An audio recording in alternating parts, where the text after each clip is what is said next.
I'm Dean Spade. Welcome back to my new podcast, Love in a Fucked Up World, where we talk about how to build and sustain connections because our resistance movements are made of our relationships and are only as strong as they are. One of the reasons I started this podcast was to build more community space and conversation to talk about the themes in my book, Love in a Fucked Up World.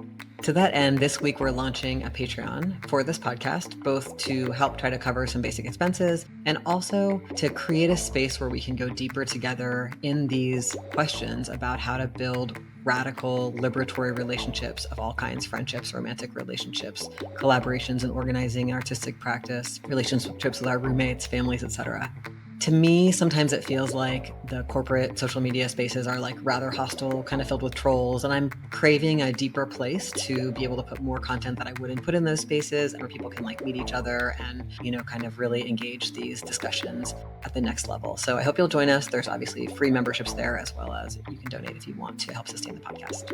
So over the last 7 months, I have had the opportunity to meet thousands of people at all these book events I've done, live ones and virtual ones. And it's been so cool to hear people's questions about their relationships and like the struggles they're currently in trying to apply their principles and deal with like the kind of cultural scripts and the reactivity that we all see coming up again and again in groups we're in and in partnerships of different kinds and friendships. I really love that Q&A period.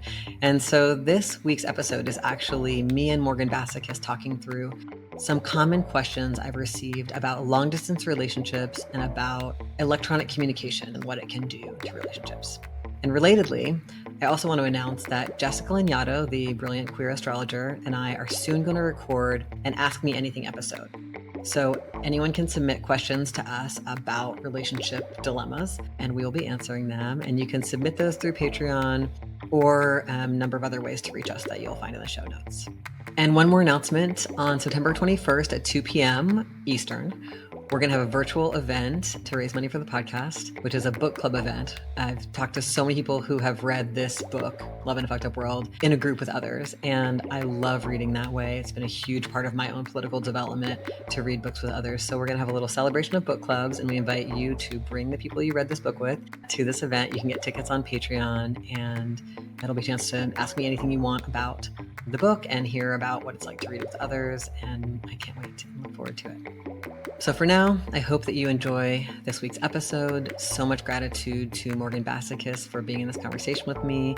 If you don't already know, Morgan is a really brilliant performer, writer, anti-Zionist organizer, artist, friend, teacher, and I hope you enjoy our conversation. Welcome, Morgan. Thanks, Dean. I'm so happy to be here, and it's so nice to have literally one good thing, which is your book. And I have some questions to ask. Let me start over again. Dina, hi, Dean. I'm so happy. Okay, hold on. Oh, I'm panicking. Dean, chill. You can include this. Hope. Dean, I'm really happy to be here, and I'm really excited to ask you about long distance relationships, which I don't know if you've heard are a big thing in the world. So, can you start us off by telling us, like, what do you see as the pros of long distance relationships? For me, I'm curious about you, Morgan, as well. I found that long distance can have some built-in boundaries about how much time you have together. Like, it's kind of nice for me when I'm like, oh, I know I'm going to see this person this time. Although I also have seen myself and some of my friends kind of push this over the edge, because you could spend all your time communicating with the person, even when you're long distance, or kind of like have your life still only be about that, even though you're at a distance. But it can be a really fun way to get to know somebody, to be like communicating a bit and then having a visit. And I think for a lot of people I know, like living in a community where there's not a lot of people to date, or not people who have some shared values or identities with them, if they're living rurally or somehow just kind of like looking for a bigger dating pool, it makes sense that people would be connecting with people who live further away. So I definitely think there's like very cute things about a long distance relationship. Okay, we'd love a cute thing, and we also know there are cons. So, tell us about some of the harder parts of long distance relationships. One thing I've noticed is that there can be more room for escalation and projection. Like, it can be really easy to like get ahead of ourselves and think we know a lot about the other person, or imagine that they're like this incredible answer to all of our problems. I think because we don't have a lot of in-person time, so it's all happening like verbally or like over texts, over emails, over voice memos. And also, like, when you do see them, it's kind of like you're on vacation maybe, because it's like you're going somewhere else and you don't have your same obligations. And so that can be something that contributes to not having a super clear picture about how this person fits in your life, or like imagining them kind of on a pedestal or in a more like not the ordinary day-to-day way. And then when you are on those dates, you might be like, not everybody, but you might be like living with them. And so that's kind of weird. You're like playing house. Like, so you like go from like not seeing them at all to like seeing them very intensely for a weekend or a week or whatever it is. And I think, it's possible to choose not to do that, but a lot of people I know end up doing that because it's expensive to rent a place when you go visit someone, and, you want to spend time together. But all of that can kind of distort it and make it maybe move really fast. Also, like when you don't have in-person time together, to have escalation that comes through body language or other sort of subtle things, it can all happen verbally. So soon we're promising each other a lot about the future because it's only happening in words. Yeah, I imagine so many people can relate to this experience you're talking about of almost this like parallel fantasy escalation happening. And you talked about like this promising too much. Maybe you can say like, what are some other things that we can like watch out for in long distance relationships to like notice if they're going in this direction of this kind of rapid fantasy escalation place? Yeah. I think the overpromising thing can happen even like I know people, and had this experience where you connect with someone, but you haven't met them in person at all. So you haven't even checked the chemistry. So you're like, maybe you start chatting on an app while you're visiting somewhere, or maybe you meet over DMs because you have a shared political interest. And suddenly you're having this really cute engagement, but you don't even know if you're like really going to want to make out. And so I think watching out for overpromising in that way, like or maybe you met in person, but you didn't actually sexually connect then, and now you're going to see each other in person, like how to make sure that it's okay, be like, yeah, we don't know what's going to happen, it's chill, so that you don't feel forced to be certain ahead of time that you have compatibility that you may not have. I think also like another really difficult one is like losing track of your local life, like getting so lost in the excitement and fantasy about the faraway person that you stop showing up for your normal day-to-day stuff, which may be less exciting than that fantasy, understandably. I think there's also a huge question about sleep hygiene. Like I definitely have lost sleep when I've been communicating with someone who's in a different time zone, or if the only time I have to like connect with them is an all night phone call, like it can get really rough. So I really recommend people like make some boundaries for themselves about sleep, and maybe ask a friend to help check in, like, am I really taking care of my sleep? Also, this kind of relationship is happening all like on your phone and computer. And so if you already have like phone and screen addiction stuff like most of us have, it's just really compelling and can be disruptive to other things you care about. Like it can be super hard when something so fun and hot is coming through that screen, and how to possibly have boundaries with that, like how to make sure I still go on walks where I don't look at the phone, or how do I make sure that I'm caring for the nervous system. I had an experience of having a really exciting long distance thing where I would wake up in the night to look at messages from the person because I was just like so excited, and it's like, it was like my nervous system was like jangled. And so I think that can be concerning. And overall, like just how to not overextend with money or time or exhaustion, like putting too much time into the visits or going more often than you can really afford if it's somewhere that costs money to go to. I mean, how to figure that out is hard, but just even having friends we talk to about it is really useful. And other parts of the book, you talked about like how this idea of building a case against someone that you might have dated. And I think we can also do the opposite of building a case for them. And I noticed this particularly with long distance where like, no, you don't understand. This is the perfect person. And like, like, no, no, no. And so you were almost like preempting, we're building like, this has to be the way with our friends. I noticed that like, that's a flag for me to watch out for. It's like, oh, who am I before knowing much information committed to rallying everybody to think they are the perfect person so that almost it becomes harder for me to notice reality along the way. So, yes. Yeah, that's really interesting. I also think as a friend, if I'm a friend of somebody who's got a new relationship, long distance or otherwise, I see different friendship styles. I do see friends who are just like, I'm all out for your new date. Like that feels like they want to be supportive. But I think it's also okay to be supportive by asking questions like, how's your sleep? And we shouldn't think the only way to support our friend with their new relationship is to be for it. Like we can be just as curious about it as we hope they will be, which includes like, how's the sleep going? And yeah, what do we not know about this person yet? Or what is the right length for a first visit? Those kinds of questions can be like loving, supportive questions. I hate how many times you've asked me that over the course of our relationship. And also, thank God you have. And I'll be honest, sometimes it's deflating, when you hear those questions and not like, oh my God, when's the wedding? So It's sobering. I think sobering is a word it's that sobering. you and Yeah. obviously sober is not a word that appeals to everyone, but for me, the word sober is just about like am I a little bit at one foot on the ground at least, like, Right. okay, this is real. One other thing I ask myself a lot with, and I think we can all ask ourselves with long distance relationships is, can I just enjoy this for what's here? Instead of getting ahead, like, I can't wait till this person moves here and lives with me or something, how are we going to live in the same place, even though I just started texting with them 2 weeks ago or whatever? Can I just be like, what's it like right now to enjoy texting with someone far away or having a visit with someone that's just a weekend long? Or like, is it possible for me to enjoy what's actually happening instead of getting ahead of myself and missing my life that's happening now? And that includes the rest of my life. Can I enjoy being with this person on the phone tonight and then tomorrow night being with my friends at this other gathering, or later today being out for a walk with my dog and being here where I am, where I live in this life? That feels like a really helpful frame to like de-pathologize and also de-pedestalize, like just getting to enjoy the ride and noticing we're on a ride, noticing that we are in fact on a ride. Okay, so Dean, I have the great honor getting to deliver some questions from listeners and viewers around the world. Um, that's Democracy Now! Vote. Are you being Juan Gonzalez right now? Okay, so can I ask you one of these questions? Is that okay? Yes, please. Okay, so this is not me personally, Morgan, but this is another I. I am in a long distance relationship. I live in Oregon and she lives in Italy. We met once, we hung out for 2 days. We had a wonderful connection and hot sex. We communicated a lot, and she's coming to visit for 10 days. What should I be thinking about as the visit approaches? Of course, I'm worried about us getting sick of each other and also worried about being devastated when she leaves.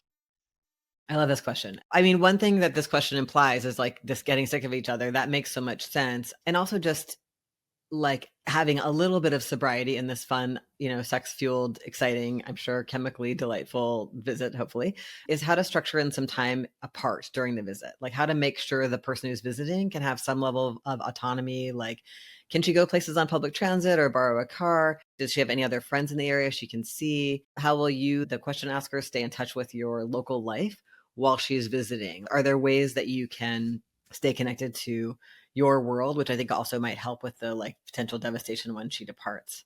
I also think like being really thoughtful about pacing in the visit, like how to not go as far and as fast as humanly possible. I know some people, they start their visits and like, wait to sleep together or wait to have sex, or are really careful about not having future planning conversations with the feelings of fear of the person leaving, but instead just feel, oh, I'm sad that she's going to leave, but I'm not going to turn that towards an intense, immediate focus on future planning when we haven't even yet evaluated how this visit was for us.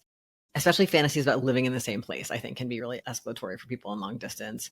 But also things like rushing to share like the stories about the hardest things that have ever happened in your life and turn each other into the main support system for that, or introducing someone to your friends and family really quickly. That's another thing that can like kind of rush things forward. So just knowing that we can make really careful decisions about how quickly or slowly to do these things. And sometimes the kind of playing house living together can make it go really fast. So even just talking before the visit about, hey, let's like be thoughtful about that and be careful about our pacing. Wouldn't it be fun to enjoy this unfolding at whatever its speed might be instead of rushing it? And then the other thing I would say, and this is from my own experience of long distance relationships, is I noticed that when I would visit someone or when they would visit, I would give up a lot of things that I usually do to take care of myself. I would give up my meditation practice. I might give up like dietary restrictions to help me feel better. I might stop doing things that I need to do to sleep well, or stop talking to certain best friends that I usually talk to with certain regularity. So the question is like, when the visit happens, how can I stay with myself and with my self-care practices or community practices that are important to me and not ditch everything? Because also then I'm creating like a fake world that's not really the world I live in, that might be misleading me and this person about the nature of the relationship. I'm curious, Morgan, if there's things you'd add to this or things you've noticed or experienced.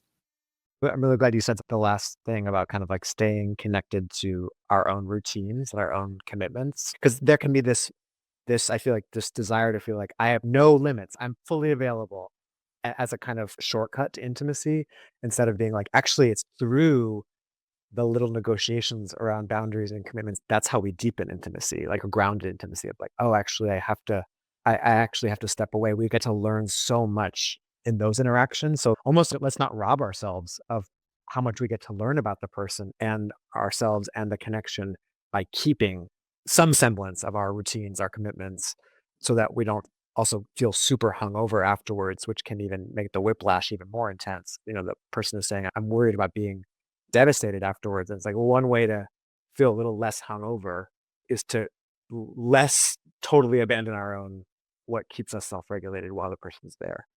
Yeah. And I mean, I think it's interesting, just like, am I entering this relationship wanting to be so attractive and wonderful that I don't think I'm lovable if I also, am not eating this right now, or would like us to go to bed at this time, or have a boundary about other people using drugs around me, or have a retainer that I wear at night or whatever, like, just like, what would it be like to enter relationships thinking like I am lovable as I actually am?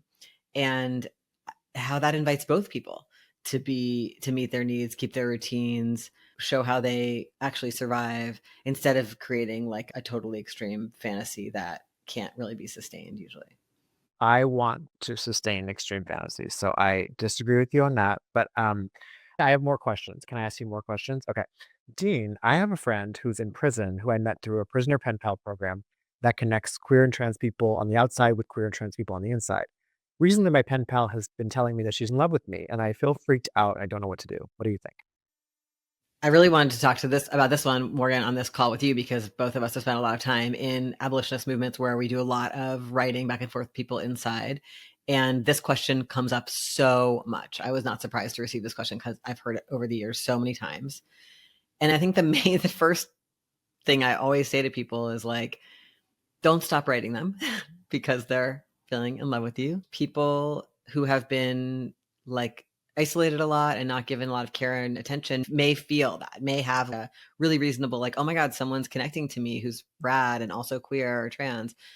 I feel like I might be in love with them. And just like, this is a great reminder that we don't have to run away when a boundary is needed. We can actually just have a boundary and just really tell people directly, like, I am not available for that, but and remind someone what I am available for. I really would love to write you once a month. And I'm so excited to get to know you and be friends and support you with your planning about release, or help send you books, or whatever it is you've agreed and with yourself, you want to do. And just like practicing being like, it's okay that we want different things and I'm still here for you. I'm curious if you've seen this, Morgan, if you have things to add.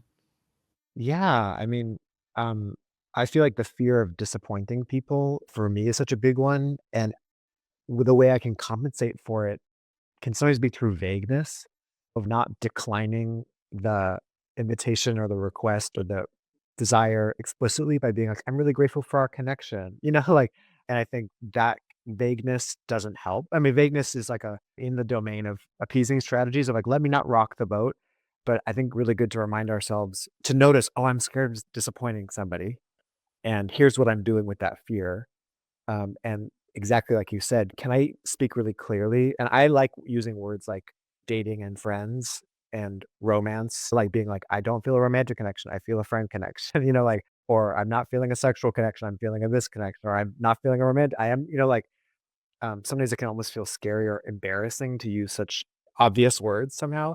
But I think being direct like that can set both of us just, yeah, deepens the relationship in a million ways. And like, we get to build trust with each other. Again, is it connected to our past conversation of like, these are all opportunities to get to have a real friendship where you feel accepted instead of having to portray a fantasy of yourself. This makes me think about too, just like times in my life when I think I was afraid to say no to anyone's sexual or romantic advances because I was afraid of disappointing them, or that they wouldn't like me as much. Like, it's like I really was excited about this person and they wanted that, and then I almost couldn't tell if I wanted it or not. Yeah. And I think also living in a culture that had told me that it wasn't not really acceptable to say no ever, but certainly to sexual and romantic advances of people. And so I think there was like a huge learning about it being okay, yeah, to disappoint people at all. And that I think I have a lot of like wonderful friends who I know are still struggling with that, or who think that if someone wants sex from them in particular, that is something that they are supposed to give due to like past experiences and cultural norms. Yeah. And I think this fear of disappointing is a big, not just in romance and sex, but also like in our movements and like the feeling of overpromising as a result. And overpromising does not get us where we want to go in our relationships or in our organization. So, um, yeah.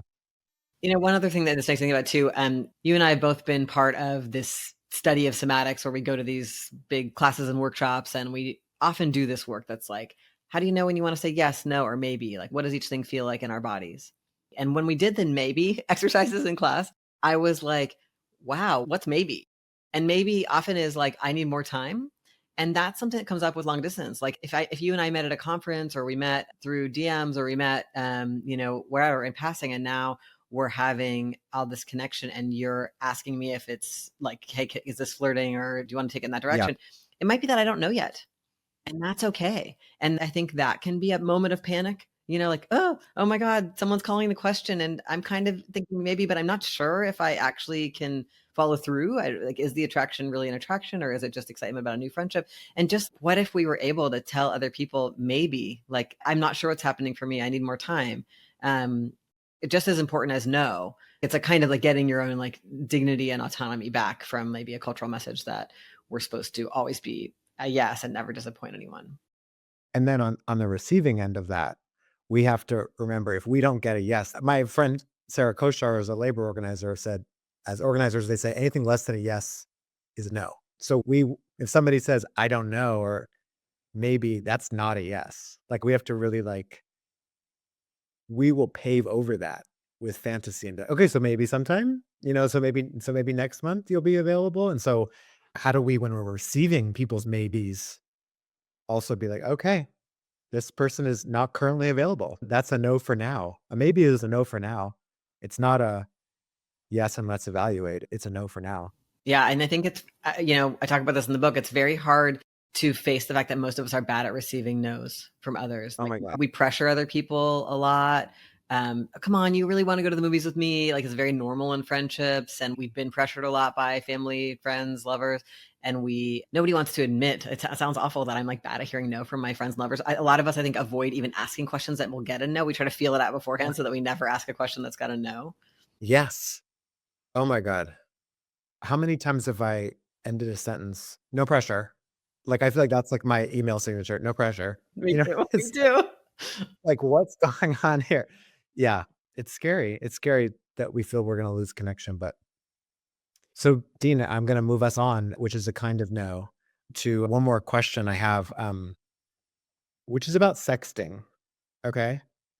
I'm not sure if you're familiar. Never heard of it. I hear you have some experience. So is sexting sex? And also, is it cheating? Is sexting cheating if someone is monogamous? I love this question. It's so juicy. I think that one of the main things this question gets us to is that there is not a definition of sex, right? Like, people think lots of different things count as sex or don't. And we really shouldn't assume that anyone else shares our beliefs about what is sex and what is not sex. And this really matters if you're negotiating things like monogamy or non-monogamy, or if you're negotiating what you want your lovers or friends or whatever to tell you or not tell you. Because if I say, like, Morgan, don't tell me about your sex with anybody else, does that include like when you flirted? Does that include just like when you actually went to their house and took off your clothes? Does it include, like, do we count oral sex as sex? Do we count holding hands as sex? Like, do we count kissing as sex? Like, what do we count, right? And it's okay that there's no agreement about that. That's not something that needs to be defined. But between two people or more people, if you're saying, like, I want to know when you do this, or I don't want to know when you do this, or we've agreed not to do this with others, well, what? Does that include sexting? That I met somebody in DMs and now we're having dirty messages, but we have no plans to encounter each other physically. Are we having sex or not? Like, we have to actually discuss that. And I think one of the main places I see a lot of conflict in relationships is that people accuse each other of having violated the agreements because they define these things differently, whether that's monogamous people accusing each other of having cheated, or whether that's people in open relationships accusing each other of having done something different than what we agreed to. So I think this question brings that up. What do the people who are in the monogamous relationship think about this? And this comes up for me also because I don't like to know every single thing my lovers are doing. Like, I'm not somebody who wants like the daily report, because I struggle with jealousy and sometimes it's just like distracting. It's like takes up too much emotional energy. So I'm just like, I don't really want to hear about it unless there's something you need to tell me because you're looking for support or whatever. But I mostly don't want to hear every single thing. And so needing to really be clear, well, what is it you don't want to hear, Dean? Because, like, do you want to hear if we're all going to be in the same space together with somebody that I'm having sex with? Do you want to know then? When do you want to know? Like that, really having to have really clear conversations. The other thing I'll say is that when I'm trying to sort out whether to disclose something or not, I really look for myself. In myself, I look for the feeling of dishonesty. Am I downplaying? Am I pretending this is less escalated than it is? When I was in my 20s and had a lot of unexamined sort of sketchy sexual behavior, I was very likely to downplay things because I felt like shame about what I was doing, or like, there was like some like lack of discernment around total honesty. So now I just try to like err on the side of clarity and transparency.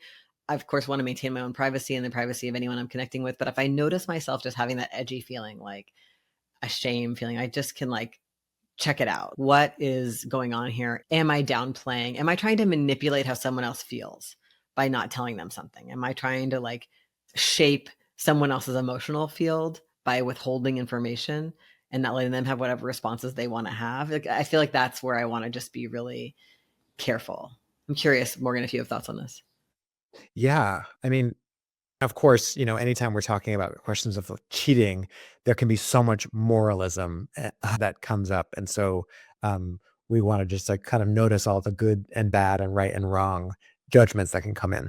And, I love you're saying just start to let's pay attention to that feeling of when I'm feeling like I'm kind of minimizing or hiding, not just because it's not manipulating the other person, but also because it means more of you gets to be loved. We get to notice that feeling not just because it's how we practice whatever, being the kind of partner we want to be, but also because it means more of us gets to live out in the open and gets to like be healed from shame and gets to feel like, "Oh, that's okay. It's actually okay that I'm having all these weird sexual conversations with people that are, like and maybe that's even lovable about me." And, I'm not saying, like you said, we all of course, there's no one rule about disclosing what to everybody, but I think sometimes we make the choice that something's not disclosable because we've internalized a sense from the culture that it's so shameful. And I'm noticing throughout this conversation, like all these things become opportunities for us to heal from shame, get us to heal from compartmentalization, us to heal from disowned parts and be like, yeah, that gets to be here too. So yeah. I think there's also a flip side too. Like if I have a partner who doesn't want to hear every detail of all of my dates, but I'm feeling so guilty and uncertain about them all that I feel like I have to vomit it all up all the time, just remembering to talk to another friend. Like remembering that it's like, we could be having compulsive vibes on either side, either hiding everything or over sharing beyond someone's preferences. In general, my guideline around all things dating, monogamous, open, whatever, is like nobody's in trouble for doing it wrong. It's okay that we're all figuring it as we go. Of course, I'm not going to perform this perfectly. But if I keep kind of edging over on the side of hiding a lot more than I think is really balanced, or if I keep edging over saying a bunch of stuff that my date doesn't really want to hear, just like, talking it through with some other friends. Oh, that's so helpful. That's another really good pendulum. Yeah, this kind of hiding versus kind of like the compulsive disclosure. That's really helpful. I think it might be time to wrap up our conversation about long distance and electronic communication. Morgan, any final words of wisdom? I think we've solved this age-old question personally around long distance relationships. And so I feel grateful that we can just kind of put a bow around it and give people the answers. Perfect. Love it. Finished, done, permanently. Solved. Love it. Thank you for being with me for this, Morgan. Thank you. Thank you, as always, to Morgan Bassichis for helping me tie a bow around the issues of long distance relationships and electronic communication, and for being such a thoughtful, brilliant friend and teacher. Thank you for joining me for the latest episode of Love in a Fucked Up World, the podcast. This podcast is based on my new book by the same name, Love in a Fucked Up World, which is out now from Algonquin Press. I hope you'll pick it up from an independent bookstore or from Libro.fm, and please don't buy it from Amazon or Audible. Love in a Fucked Up World is hosted by me, Dean Spade. It's produced and edited by Hope Dector. Thank you to Ciro, Eugene, Derek, Kelsey, Lindsay, Jessica, Raindrop, Nicole, and everyone else who has helped me with this podcast. Our theme music is I've Been Wondering by The Ballet. If you found the show useful, if you have ideas of things you'd like to hear about, we'd love to hear from you. Please check out our new Patreon where you can join the conversation with other listeners. I hope to see you on there, and please send us questions for our upcoming Ask Me Anything episode with Jessica Lanyadoo. We need each other now more than ever, and I hope this podcast offers tools and ideas that help you sustain relationships and feel connected to others. I hope you'll keep listening, subscribe, and share this episode with people in your life.